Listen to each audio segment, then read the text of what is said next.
More than 1 million Brazilians have joined demonstrations demanding President Dilma Rousseff's impeachment.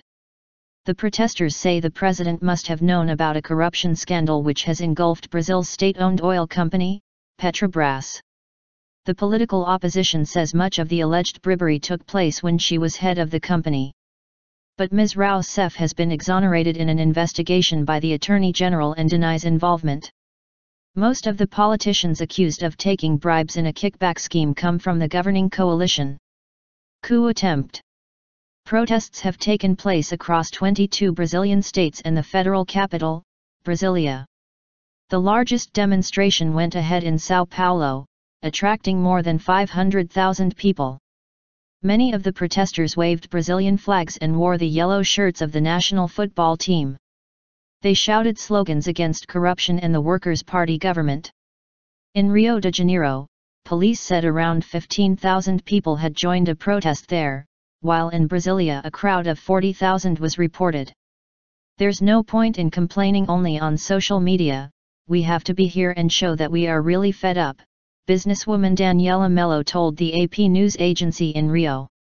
Friday saw supporters of President Rousseff out in force, with tens of thousands taking to the streets.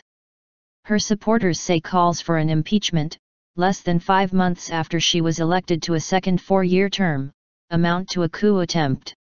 Opposition parties have backed Sunday's protests but have not openly called for impeachment of the president, says the BBC's Gary Duffy in Sao Paulo. The Workers' Party has been in power since President Luiz Inácio Lula da Silva was sworn in for his first term in January 2003. Earlier this month, the Supreme Court approved the investigation of 54 people for their alleged involvement in the kickback scheme.